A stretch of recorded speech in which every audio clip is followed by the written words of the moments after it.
សួស្តីបងប្អូនទាំងអស់គ្នាមកថ្ងៃនេះខ្ញុំសូមណែនាំបងប្អូនអំពីដុំសាកទូរស័ព្ទលឿនលឿនណាខ្ញុំមានពីរប្រភេទណែនាំជូនបងប្អូនប្រភេទទី1ជាប្រភេទលឿន45វ៉ាត់ហ្នឹងបងប្អូនហើយប្រភេទទី2ជាប្រភេទលឿន65វ៉ាត់អញ្ចឹងបងប្អូនសម្រាប់45វ៉ាត់គឺយើងលក់តម្លៃធូរថ្លៃទេហើយរត់តែពិសេសបងប្អូនទិញឥឡូវហ្នឹងគឺយើងមានការបញ្ចុះតម្លៃ 50% សម្រាប់ទាំងពីរ model នេះហើយក្នុង model មួយគេមកជាមួយនឹងខ្សែ Type C មួយបងប្អូនណាខ្សែ Type C មួយហើយប្រភេទ65វ៉ាត់ក៏គេមកជាមួយខ្សែ Type C មួយដូចគ្នាតែ65វ៉ាត់យើងបានខ្សែ Type C រហូតដល់ទៅ1ម៉ែត្រកន្លះខ្សែវាវែងបងប្អូនណាមកបងប្អូន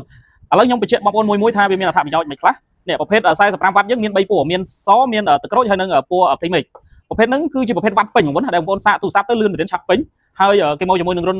USB-C តែមួយទេហើយប្រភេទនេះគឺលយត្រង់តានេះជាប្រភេទបត់បានបងប្អូនណាដូចវាបត់បានពេលណាយើងឈប់ត្រូវយើងបត់ចេញមកហើយរត់តែពិសេសមួយទៀតហ្នឹងម៉ូតហ្នឹងគឺគេទទួលស្គាល់ពី CC 3ដងដែលបងប្អូនទៅក្រៅប្រទេសអាចដាក់តាមខ្លួនបានអញ្ចឹងបងប្អូនពេលជិះយន្តហោះទៅក្រៅប្រទេសយើងអាចដាក់តាមខ្លួនបានម៉ូតហ្នឹងគឺចំណេញហើយសម្រាប់ទី2ម៉ូតទី2យើងមាន3ពណ៌ដូចគ្នាដូចឃើញលើតុមានពណ៌សពណ៌ផ្កាឈូកហើយនិងពណ៌ខ្មៅ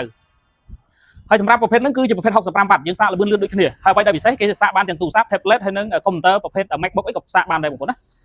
ហើយបងប្អូនប្រភេទហ្នឹងគឺធំធ្ងន់ល្អបងប្អូនណាហើយម៉ូតហ្នឹងគេមកជាមួយរុន USB មួយហើយនិង USB-C មួយបងប្អូនចាប់អារម្មណ៍ឥឡូវបងប្អូនអាចឆាតសាកសួរព័ត៌មានបានណាទាន់យើងមានការបញ្ចុះតម្លៃហើយមានថែមខ្សែសាកហើយ free ដឹកឲ្យបងប្អូនណា